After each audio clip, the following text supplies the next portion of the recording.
Hello my dear friends, तो आज हम बात करेंगे क्लास 8 हिस्ट्री का चैप्टर नंबर 8 जिसका नेम है वुमेन कास्ट एंड रिफॉर्म।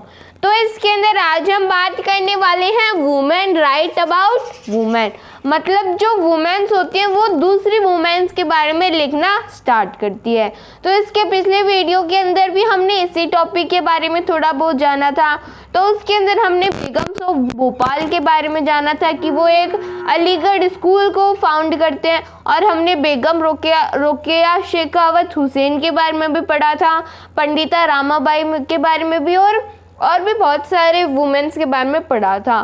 तो हमने कल पंडिता रामाबाई के बारे में थोड़ा बहुत तो जान लिया था कि वो जो पंडिता रामाबाई है वो अपर कास्ट वुमेन, उनकी एक बुक होती है। तो उस बुक के अंदर वो अपर मिजरेबल लाइफ किसके बारे में बताती है, वो अपर कास्ट हिंदू वुमेन के बारे में। उनकी जो अपर कास्ट वुमेन्स होती है, जो अपर कास्ट हिंदू वुमेन्स होती है, उनके बारे में बताती है। वो क्यों अपर कास्ट के बारे में क्यों बताती है, क्योंकि जो अपर कास्ट वाली वुमेन्स होती है वो पूरी तरह से मेल के ऊपर डिपेंडेंट होती है, और जो लोअर कास्ट वाली वुमेन्स होती है वो भी अपने हस्बैंड के साथ में काम पे जाती है। तो उनके पास में थोड़े बहुत पैसे आ जाते हैं, तो वो पैसों के लिए अपने हस्बैंड के ऊपर या फिर अपने घर के अंदर किसी भी मेल के ऊपर डिपेंडेंट नहीं रहती, वो खुद का काम खुद से कर लेती है। तो जो लोअर कास्ट वाली सोसाइटी होती है उसके अंदर मेल्स के बीच में और फीमेल्स के बीच में उसके अंदर ज़्यादा इनइक्वालिटी नहीं रहती। जो मेल्स और फीमेल्स है वो इक्वल ही रहते हैं। लेकिन अपर कास्ट में ऐसा सिस्टम नहीं रहता। अपर कास्ट में बहुत ज़्यादा डिफरेंसेस होते हैं, मेल के बीच में और फीमेल के बीच में बहुत ही ज़्यादा गैप होता है। तो एक तो वो miserable lifes of upper caste women के बारे में बताते हैं, और उनका सेकेंड पॉइंट क्या है, she founded a widows home at Poona के अंदर उन्होंने एक विडोज होम को इस्टेब्लिश किया। विडोज होम मतलब मान लो कोई एक गर्ल है और उसकी क्या हो गई, उसके हस्बैंड की डेथ हो गई, या फिर कोई वुमेन है उसके हस्बैंड की डेथ हो गई, तो अब वो जो लड़की है वो विधवा कहलाएगी। अब जैसे पहले तो सती प्रैक्टिस चलती थी, तो उस लड़की को क्या कर दिया जाता था, अपने हस्बैंड की चिता के साथ में ही जला दिया जाता था। लेकिन बाद में जो राजा राम मोहन रॉय ने क्या किया, सती प्रैक्टिस को बैन कर दिया, तो वो जो गर्ल थी वो बच गई। और बाद में ईश्वरचंद विद्यासागर ने और भी बहुत सारे पीपल्स थे, उन्होंने बोल दिया कि अब ये गर्ल्स फिर से शादी कर सकती है। तो बाद में लेकिन कोई उन विधवा औरतों से शादी नहीं करा था। तो पंडिता रामाबाई ने एक पूना के अंदर एक विडोज होम बना दिया। वहाँ पे जितनी भी विडो आती थी जिनको उनके हस्बैंड या फिर अपने हस्बैंड के रिलेटिव्स, जैसे मान लो उसके हस्बैंड की तो डेथ हो गई, तो उनके ससुराल वाले मान लो अगर उस विडो को परेशान करते हैं तो वो उस पूना हाउस के अंदर जा सकती है, और वहाँ पे उसको कोई ना कोई काम सिखाया जाता था। तो जो पंडिता रामाबाई थी उन्होंने she founded a widows home at Poona के अंदर उन्होंने एक विडोज होम को फाइंड किया था, या फिर वहाँ पे इस्टेब्लिश किया था, ताकि जो विडोज है वो वहाँ पे रह सके। To provide shelter to widows को शेल्टर देने के लिए who had been treated badly by their husband relative, जिनको बैडली ट्रीट किया जाता था, जिनको मारा पीटा जाता था उनके ससुराल वालों से, तो उनको सेफ्टी देने के लिए उन्होंने एक विडोज होम बना दिया था। फिर अब आपके मन में सवाल आया होगा कि जो वुमेन्स थी इन्होंने जो रिफॉर्म लाना चाहा, मेल्स ने बोल दिया कि आपको भी रिफॉर्म लाना चाहिए, तो उनको मेल्स ने एजुकेट कराया गर्ल्स को, और गर्ल्स एजुकेट भी हो गई, और उन्होंने सोचा कि नहीं हमें भी सोसाइटी के अंदर रिफॉर्म लाना चाहिए। तो उन्होंने सोचा कि रिफॉर्म लाना चाहिए, और क्या रिफॉर्म इतनी आसानी से आ गया, क्या जो वुमेन्स होती है उनके लिए ये इतना ईजी था? वुमेन्स के लिए इतना इजी नहीं था, क्योंकि पहले क्या होता था, पहले की सोसाइटी में कुछ ऑर्थोडॉक्स पीपल भी रहते थे। ऑर्थोडॉक्स मतलब जो पुरानी सोच वाले, जो रूढ़िवादी व्यक्ति हैं। तो जो ऑर्थोडॉक्स पीपल रहते थे वो इन वुमेन्स को ऐसा सब कुछ करने देंगे? तो वो उन वुमेन्स को ऐसा सब कुछ नहीं करने देते थे। तो this all alarm the Orthodox. जब ऑर्थोडॉक्स ने देखा कि यार ये रिफॉर्म लाने की बात कर रहे हैं, मान लो कोई मेल होता वो रिफॉर्म लाने की बात करता तो फिर भी मान लो वो थोड़ा बहुत मान जाते, लेकिन एक वुमेन किसी दूसरी वुमेन के लिए क्या क्या मांगती है, रिफॉर्म मांगती है। तो बाद में ऑर्थोडॉक्स को ये बिल्कुल भी बर्दाश्त नहीं हुआ। तो जो हिंदू नेशनलिस्ट थे, मतलब वो नेशनलिज्म की फीलिंग के अंदर, तो जो हिंदू नेशनलिस्ट थे, जो देशवादी, तो जो हिंदू नेशनलिस्ट थे वो क्या बोलते हैं, Hindu women were adopting western ways. वो बोलते हैं कि आके इंडिया की जो हिंदू वुमेन्स हैं ये वेस्टर्न वेज को अडॉप्ट करी है। ब्रिटेन के अंदर, यूरोप के अंदर ये सब कुछ होता था, हमारे यहाँ पे हम वुमेन्स को इतनी फ्रीडम थोड़ी ना तो देंगे।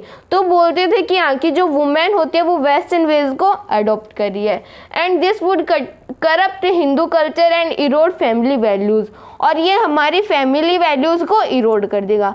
बोल देते हैं कि ये तो यहाँ की जो वुमेन्स है ये वेस्टर्न वेज को अडॉप्ट करी है, ब्रिटेन के अंदर ऐसा सब कुछ चलता है, हमारे इंडिया के अंदर तो ऐसा नहीं चलता, हम तो वुमेन्स को इतनी फ्रीडम नहीं देंगे। तो ये देश के लिए ऐसा बोलते हैं। फिर ऑर्थोडॉक्स मुस्लिम, ये हिंदू नेशनलिस्ट के साथ में जो रूढ़िवादी मुस्लिम होते हैं वो भी मिल जाते हैं। वो क्या बोलते हैं, they were also worried about the impact of this changes. वो भी सोचते हैं कि अगर मान लो सोसाइटी के अंदर ऐसे ही चेंज आता रहा, गर्ल्स स्कूल के अंदर जाने लगी, वुमेन्स वो रिफॉर्म की बात करने लगी, तो बाद में आगे फ्यूचर के अंदर इसका इम्पैक्ट क्या होगा, तो वो भी इसके बारे में सोच रहे थे।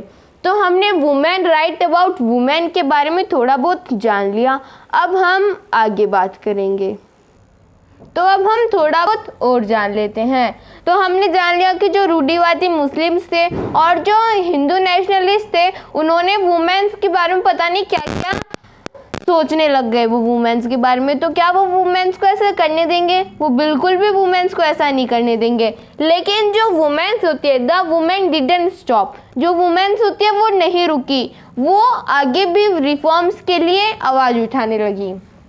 तो उन्होंने क्या किया, दे रोड बुक्स, जो वुमेन्स होती है वो बुक्स लिखना चालू करती है, एडिटेड मैगजीन्स को एडिट करना स्टार्ट करती है, founded schools and training centres, वो स्कूल्स को फाउंड करती है और ट्रेनिंग सेंटर्स को भी फाउंड करती है, and set up women associations, और बहुत सारे वुमेन एसोसिएशंस भी स्टेब्लिश करती है ताकि वो वुमेन्स के लिए कुछ कर सके। और क्या करती है, वो डिमांड फीमेल सफरेज, वो फीमेल सफरेज की भी डिमांड करती है। अब ये फीमेल सफरेज क्या है? फीमेल सफरेज मतलब पहले क्या होता था कि जो वोटिंग राइट्स होता था वो सिर्फ मेल को ही होता था, लेकिन बाद में वुमेन्स ने बोला कि क्यों मेल्स को ही, क्यों, जो वोटिंग राइट है वो है, हमें फीमेल्स को भी तो होना चाहिए। और बाद में उन्होंने फीमेल सफरेज की भी डिमांड करना स्टार्ट कर दिया। Better health care and education for women, better health care मतलब क्या उनको हेल्थ केयर की फैसिलिटी नहीं मिलती थी? हाँ, जो वुमेन्स होती थी पहले के समय में उनको ज़्यादा हॉस्पिटल के अंदर या फिर डॉक्टर को नहीं बुलाया जाता था। अगर मान लो किसी भी एक, मान लो कोई एक घर है जिसके अंदर पेरेंट्स के 2 चिल्ड्रन है, एक क्या है उसका बेटा है और एक है उसकी बेटी है, और अगर मान लो बेटे को जरा सा भी बुखार हो गया तो बाद में वो डॉक्टर को बुलाते थे और उसको जड़ी बूटी वगैरह खिलाते थे। लेकिन अगर मान लो जो वहाँ की लड़की है अगर उसको जुकाम लग गई तो वो उसके लिए डॉक्टर को नहीं बुलाते थे, वो सोचते थे कि हाँ कोई बात नहीं है, ठीक हो जाएगी थोड़े दिनों बाद में। और जब उसके हाथ पैर वगैरह काम करना बंद कर जाए तभी वो डॉक्टर बुलाते थे, तो वो सोचते थे कि पता नहीं क्या हो गया, डॉक्टर को बुलाना ही पड़ेगा। तो कितना डिस्क्रिमिनेशन होता था बॉय के लिए बीच में और गर्ल्स के बीच में। तो इन्होंने बोल दिया कि ये जो गर्ल्स होती थी, इन्होंने बोल दिया कि जो हेल्थ केयर की फैसिलिटीज़ है वो सिर्फ मेल्स को ही मिलती है, हमें गर्ल्स को भी मिलनी चाहिए और अच्छी मिलनी चाहिए। तो बेटर हेल्थ केयर फैसिलिटीज़ की एंड एजुकेशन फॉर वुमेन के लिए एजुकेशन की भी वो डिमांड करने लगे। तो अब हमने देख लिया कि वो सफरेज की डिमांड करने लगे और वुमेन हेल्थ केयर की और एजुकेशन की डिमांड करने लगे। तो क्या इनको कुछ मिला क्या, या फिर ये डिमांड ही करके रह गए? तो इनको कुछ मिला। तो जो जवाहरलाल नेहरू एंड सुभाष चंद्र बोस थे, जो अर्ली लीडर थे, जो रिवॉल्ट ऑफ 1857 हुआ था उसके अंदर जो लीडर्स थे वो तो फिर भी वुमेन्स के बारे में इतना नहीं सोचते थे। वो सोचते थे कि वुमेन्स की क्या ज़रूरत है, हम खुद ही ले लेंगे आज़ादी। लेकिन जब बाद में अर्ली लीडर आए 1947 में, जब हमें इंडिपेंडेंस मिली थी, उस समय पे जो लीडर्स आए थे तो जैसे जवाहरलाल नेहरू एंड सुभाष चंद्र बोस, तो वो क्या बोलते हैं, lent their support for demand for greater equality and freedom for women. वो भी जो वुमेन्स होती हैं उनका सपोर्ट देते हैं। वो बोलते हैं कि हाँ, वुमेन्स को भी ग्रेटर इक्वालिटी होनी चाहिए, वुमेन्स के बीच में और मैन के बीच में बिल्कुल भी डिस्क्रिमिनेशन नहीं होना चाहिए। तो इक्वालिटी की वो भी इक्वालिटी के बात में उनका सपोर्ट करते हैं। एंड फ्रीडम फॉर वुमेन, और वो ये भी बोलते हैं कि वुमेन्स को फ्रीडम भी होने चाहिए। तो बाद में वो पहले ही इंडिपेंडेंस से पहले प्रॉमिस कर देते हैं कि जब हमें इंडिपेंडेंस मिल जाएगी तो हम वुमेन्स को भी उतना ही वोटिंग राइट देंगे जितना हमने मेल्स को दे रखा है। तो वो बाद में पहले ही प्रॉमिस कर देते हैं कि एक बार हमें ब्रिटिशर से आज़ादी मिल जाए फिर हम वुमेन्स को ही उतना ही वोटिंग राइट्स देंगे जितना हमने मैन को दे रखा है। तो हमारा ये वाला जो टॉपिक है वुमेन राइट अबाउट वुमेन, ये कंप्लीट होता है। तो हाफ टॉपिक को हमने हमारे पिछले लेक्चर में कंप्लीट कर लिया था और हाफ जो टॉपिक है उसे हमने हमारे इस वीडियो के अंदर कंप्लीट कर लिया। If anybody have any type of doubt, any type of query, then please ask me in the comments. Thank you so much.